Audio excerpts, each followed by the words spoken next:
name is Joyce, President of the Association of Liberian Journalists in the Americas, ALJA, inviting you to witness our 2020 virtual convention scheduled for Saturday, the 26th of September. We will begin at 10 a.m. Eastern Time, 9 a.m. Central Time, and 2 p.m. Liberian Time. And we will be live on Kmtv and LPR Radio and TV, among other networks. Our theme for this year's convention is the media, the rule of law, and the culture of impunity in Liberia. And we have an incredible lineup of speakers, including Councillor Cyrus Jones of the Louis Arthur Grimes School of Law at the University of Liberia, Madam Carolyn Boa of the Liberia Feminist Forum, and Liberia's ambassador to the United States, George Patton. Other speakers include longtime VOA correspondent James Barty, the co-winner of the 2011 Nobel Peace Prize, Madam Lema Bowie, and Dr. Amy Hewitt of the University of Minnesota, among others. ALJA members, Liberian journalists, and friends of ALJA will join virtually around the world. There will be watch parties in Monrovia and in the United States. We will also have musical performances, and ALJA will recognize veteran broadcast journalists Patrick Manjo and Cyrus. It's the 2020 ALJA Virtual Convention on September 26th. Please join us.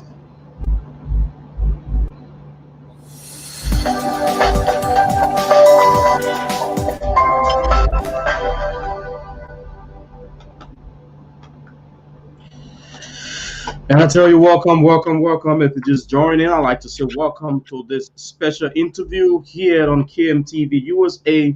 Kmtv, we are everywhere. That's why we are here on your network. Whether you're watching us on your computer, your iPad, your tablet, your phone, whatever the case may be, I'd like to say welcome, and do invite others to join us. Well, today we have with us in this special interview the chairman of the Unity Party USA Canada, Mr. Kerper Dwanyen. He's joining us right now as it relates to the Unity Party USA Canada and other issues affecting Liberia. Let me now welcome Mr. Dwanyen. Welcome, sir.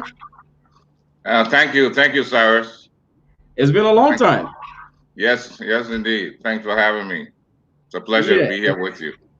Yeah, it's good to have you as well on this network. And as a matter of fact, it's the midweek. How's the midweek going on your end? Going good.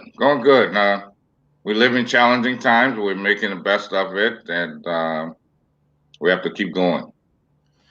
And I know we have to keep going. Your first interview with us since your induction as head of the Unity Party USA Canada. Tell us firstly, I know shortly after the induction, COVID-19 ravaged the world, our country Liberia no exception. But you want to begin with us on the fight against COVID, your own chapters, and where your people are.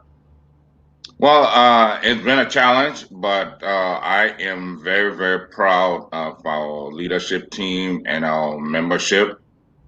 In spite of the challenges, they've been very resilient, understanding that whatever challenges we face here, our people in Liberia face even greater challenges.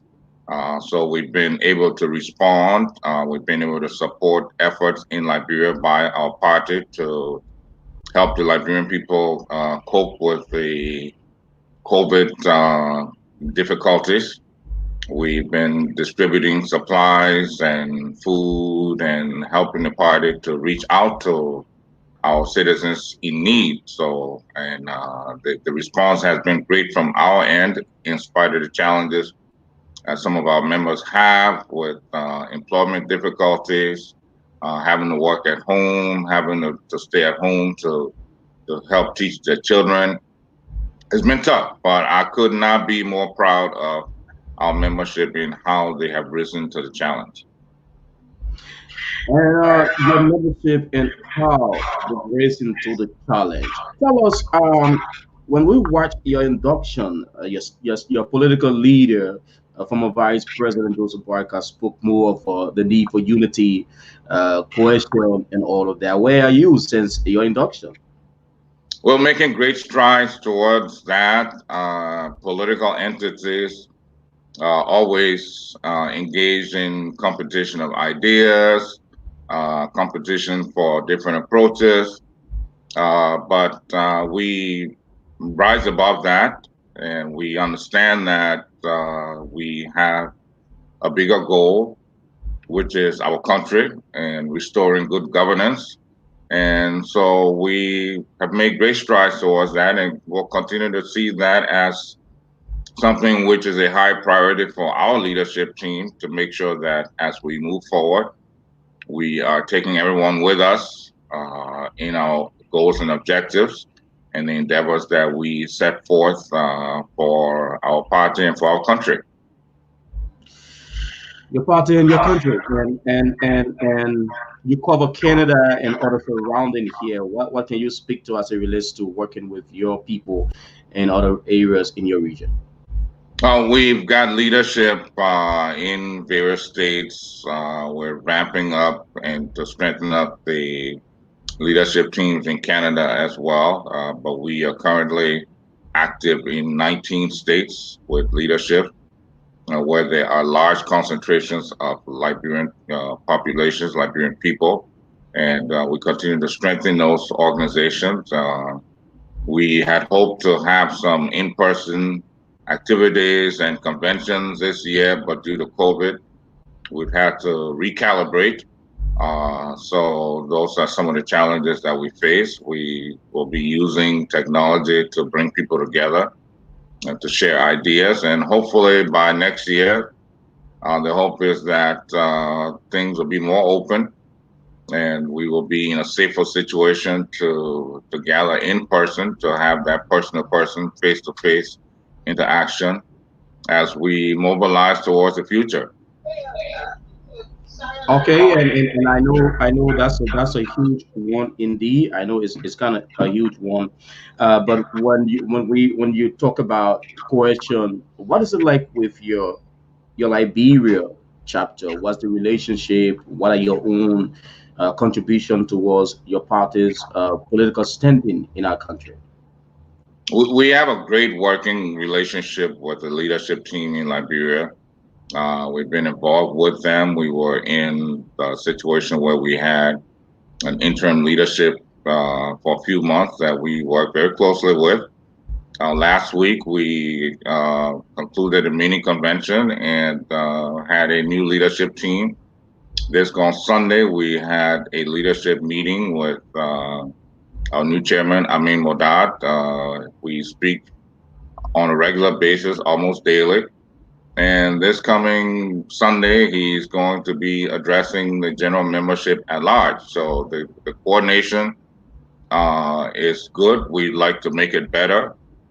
We have that commitment from his leadership, and they have the commitment from our leadership that we think it is very, very important strategically that the diaspora membership is synced and working closely strategically with the leadership on the ground in Liberia to help ensure that we meet the goals of the party. And when you talk about meet the goals, everybody will know that, or was speaking and say that the goal of every political party is to assume state power, especially for Liberia is no exception. Are there other goals that you intend to have achieved apart from just pushing for state power? Well, state power is obviously the ultimate goal, but there are other steps that you must achieve. You must do well in order to reach that ultimate goal, and those are having an active membership, growing the membership, having adherence to the vision, the philosophies of the party, being financially solvent. Those are all very, very important steps that need to be achieved. And the ultimate goal, of course, is to have people elected in the House of Representatives, in the Senate, and as president and vice president. All right, and if we are to draw a conclusion from your point as chairman of the Unity Party, the former governing party, in this region. If you have to draw a conclusion as it relates to Liberia, governance, peace and security, and the rest of them, what would be your own point you like to raise? Well, Cyrus, we are very, very deeply concerned. The CDC-led government has taken the country backwards. They promised to take us forward, but instead they've taken us backwards. Purchasing power has been cut in half. Uh, Prices are going up. People are not getting paid. And the peace and security is very, very fragile. The crime rate is very high. The road network is very poor. I mean, you see people traveling and you see the mud. I've had friends traveling through the country, and sometimes it takes 3 days from Ganta to Tapata. This is 60 miles. This should be done in 1 hour. Taking 3 days, having to walk through mud. Where's the bad road medicine? They said there were bad road medicine. So, and while the people are suffering like this, they're building mansions. They're building mansions. And the thing that concerns us most is that we see the potential for a return to the ugly past. And what I mean by that is that government has to enjoy the legitimacy. Legitimacy is ruling the people by their acceptance. And the best way in democracy to do that is through elections. Now let's look at this election that's coming up for the senatorial by-election. This is where our concern is. We see the fraud is coming up blatantly. Voter cards are being piled up in people's homes, people with connections to the government. We see people with multiple voter cards, the same person. And, we see the political violence, stone throwing at opposition candidates. And, the police are doing nothing. This is very bad. This is very alarming. And this cannot be allowed to go on. The Elections Commission has to understand that they are not there as agents of the president and his party. They are there to supervise the election process, that the Liberian people can come in fairly, one person, one vote, speak to their wishes, count the wishes, and let the chips fall where they may. Any attempt to steal the election means that that person does not understand. They have forgotten our history. And this is not history from 100 years ago. This is recent history that we all have lived. Most of us have lived. And so it's appalling that people will begin to try these same things. Nobody is able to impose their will on the Liberian people. They will not accept it. It's never been accepted. People have tried it. It doesn't work. And it creates a bad situation for everybody. So I will say to Mr. Weir and his friends, we accepted the 2017 election results for the sake of peace. You need to be fair to the Liberian people. You need to exercise integrity. Do not attempt to steal this election. And we see it happening in broad day. Somebody may say that your allegation of what you're pointing out might be so grave, and like many say, people say the diaspora and throw out issues into Liberia, and we know we've seen alleged card multiplicity all around and on social media, but you're talking about people having voter registration materials in their homes. Are they claims, especially that? Can you really prove such? You might be running so grave. Well, those cards were not manufactured by anyone. They are there to be seen. They need to be scrutinized. I didn't make this up. You saw it, I saw it. Are you expecting that we should not raise alarm? And because we're in the diaspora, many of us have huge investments in Liberia. We have friends and family there. Many of us did not plan to come and live in the diaspora forever, but the country cannot assume all of us, and it's healthy for some of us to be here in the diaspora so that we can make contributions until the rightful time that we can get back to Liberia. Because nobody's here sitting in the diaspora and trying to do things in Liberia that doesn't affect them. We are affected on a daily basis. We get the phone calls. We have to respond. We have our investments. We have our loved ones. Whatever happens in Liberia affects all of us. And so this is the reason why we take it serious. And we are calling on all of the stakeholders, especially the international community, the religious community, all of the political parties, the citizens of Liberia. Let's impress on this government that our democracy is something that is sacred. Blood has been shed for this democracy. We all need to protect it so that we all can enjoy Liberia. What will you be sensing ahead of the December polls? We're sensing an attempt to rig the election. It's out there for everyone to see, and we are alarmed by that. Very much alarmed. Extremely alarmed. Now, people may feel that you're crying foul way before the actual process.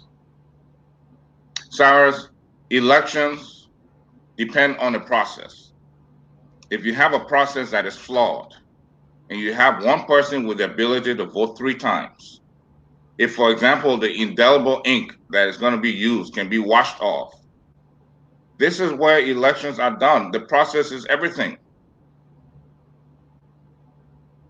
And now you sit here. I know you said you in contact with your party on the grounds. And what are those points that you think you can, or you've been raising with them to take up? And we listened to a very strong worded statement today from the collaborating political party, which your party is a part of, planning to petition the Supreme Court to for a writ of prohibition on the entire voter roll process. Is this something that you go with? Of course, we're in consultations on these decisions and on these discussions, and we cannot go into a flawed process. If you go into a flawed process, you're going to have a flawed result. It's as if you want to cook your nice palm butter, but you got sand, you have wood chips, you have all kind of things in the soup. You will not enjoy the soup. So if Liberians are to enjoy the result of this election, the ingredients must be proper. And you think this is the best step?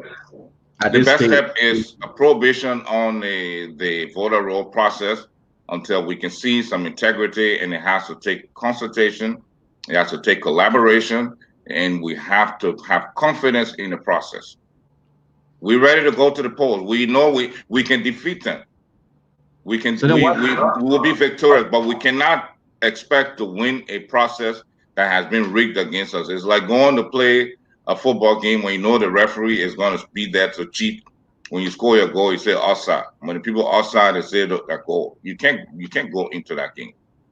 Now let's look at the surrounding of your collaborating political parties.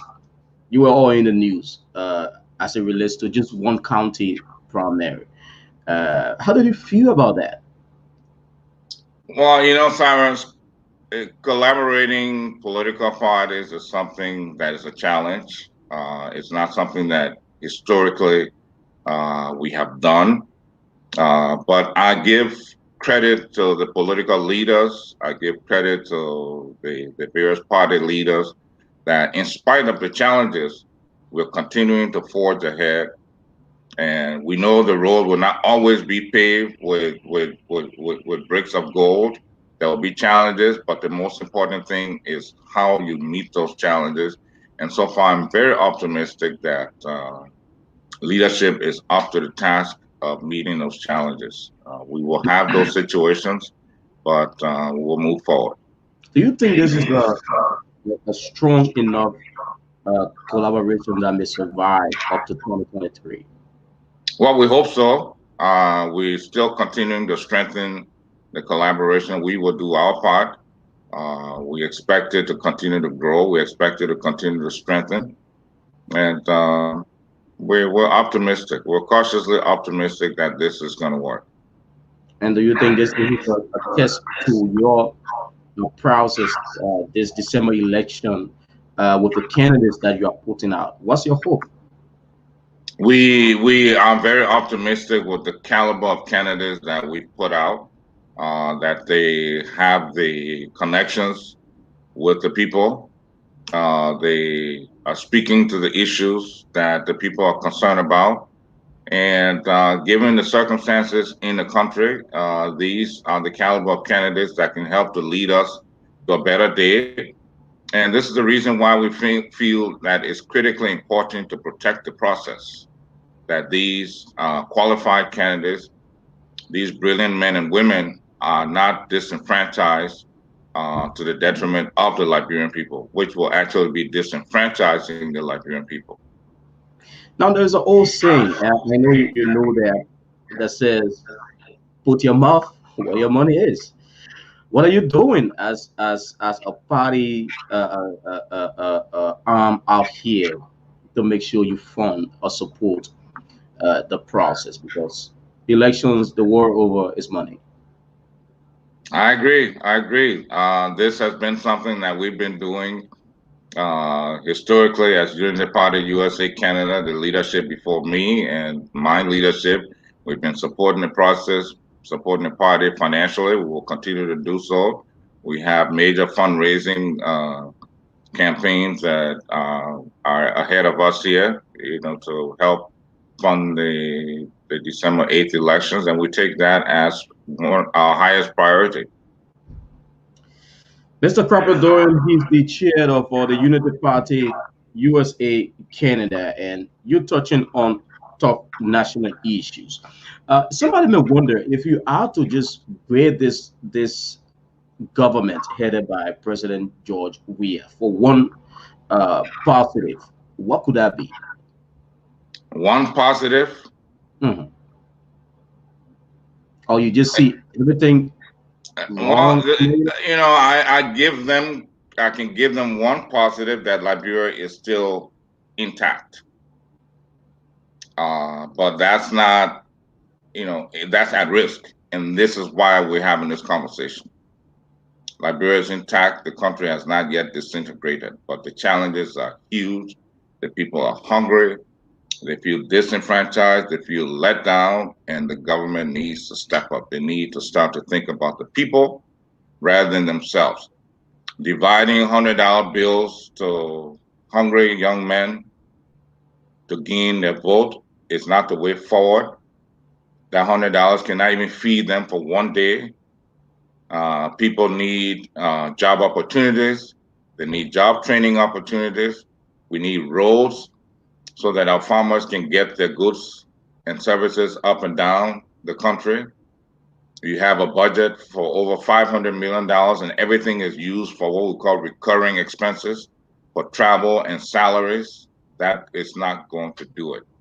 And by breaking down the integrity institutions like the LACC, the extractive industries transparency initiative, all these things that create international confidence to attract investments.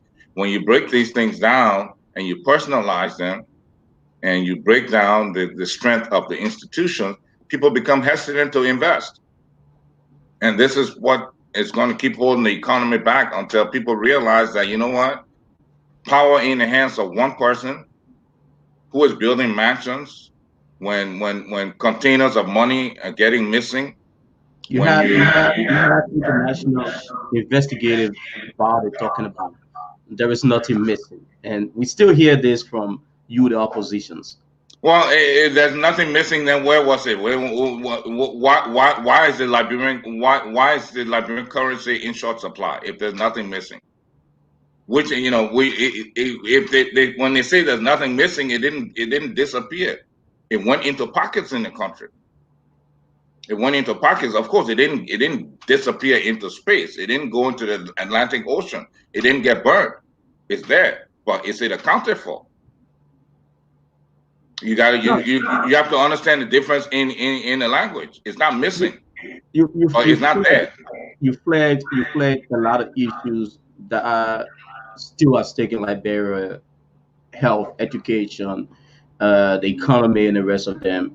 And somebody may argue that this does not just happen over the last 3 years. These were also seen on a government headed by your party for 12 right years. Do you have any regret that your party will have done much more than what they left behind? Well, Cyrus, any person that tells you that I don't have regrets for doing more is not For not sincere. doing for not doing more, that is. If no sincere person will tell you that I did my absolute best and could do no better, but let me put it in perspective for you. When Mhm. we came into power, the Liberian national budget was $100 million. Teachers were getting paid $20 a month, and the money was not coming. By the time we left, the budget had passed 600 million. The road from Monrovia to Buchanan had been redone. From Monrovia to Ganta, roads were built, students were in school, and there was something left to build on.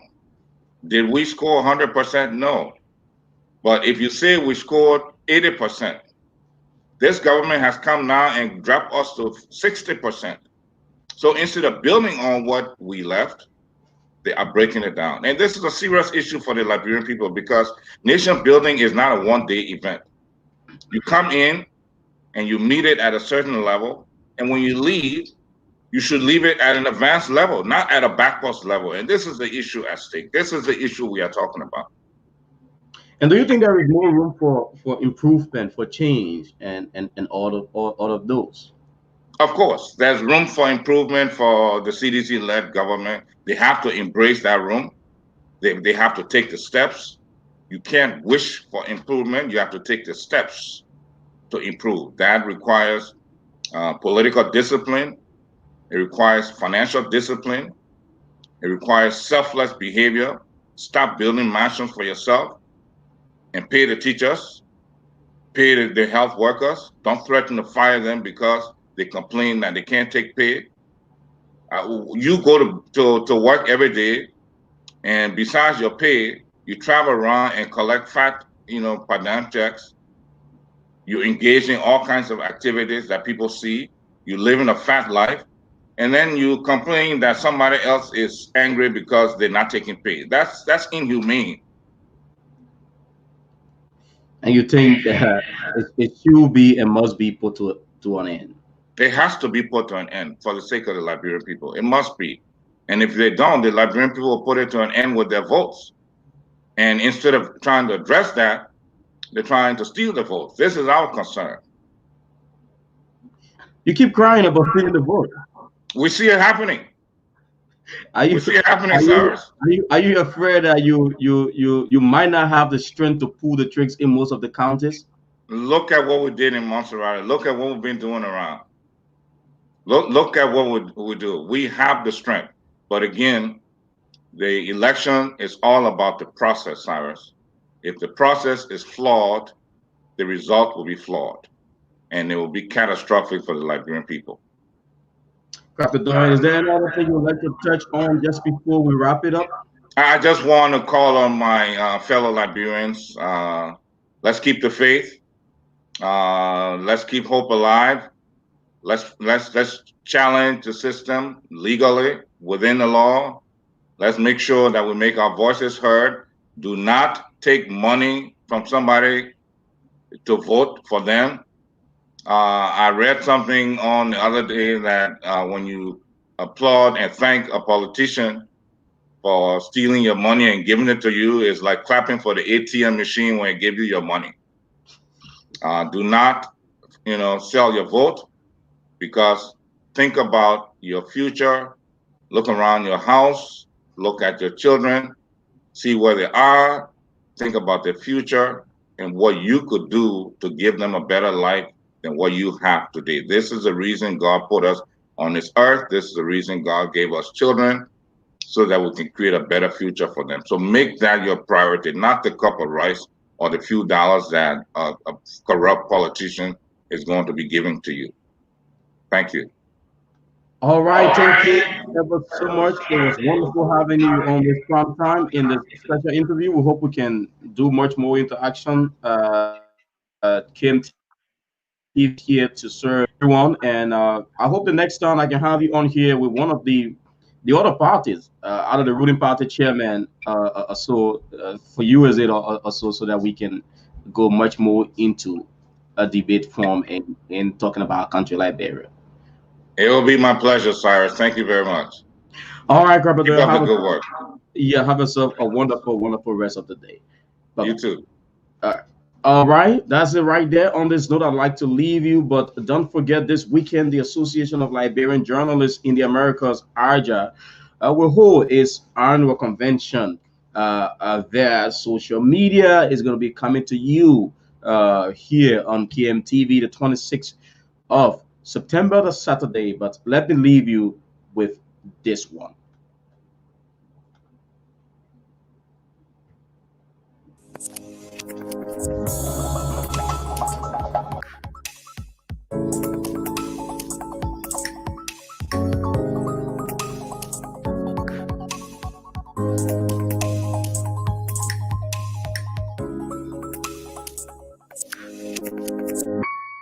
Dupe. My name is Joe Mason, President of the Association of Liberian Journalists in the Americas, ALJA, inviting you to witness our 2020 virtual convention scheduled for Saturday, the 26th of September. We will begin at 10 a.m. Eastern Time, 9 a.m. Central Time, and 2 p.m. Liberian Time. And we will be live on KMTV and LP Hour Radio and TV, among other networks. Our theme for this year's convention is the media, the rule of law, and the culture of impunity in Liberia. And we have an incredible lineup of speakers, including Counselor Cyril Jones of the Louis Arthur Grimes School of Law at the University of Liberia, Madam Caroline Boa of the Liberia Feminist Forum, and Liberia's ambassador to the United States, George Patton. Other speakers include longtime VOA correspondent James Botte, the co-winner of the 2011 Nobel Peace Prize, Madam Lilma Bowie, and Dr. Amy Hewitt of the University of Minnesota, among others. ALJA members, Liberian journalists, and friends of ALJA will join virtually from around the world. There will be watch parties in Monrovia and in the United States. We will also have musical performances, and ALJA will recognize veteran broadcast journalist Patrick Menjo and Cyrus Badio. It's the 2020 ALJA Virtual Convention on September 26. Please join us.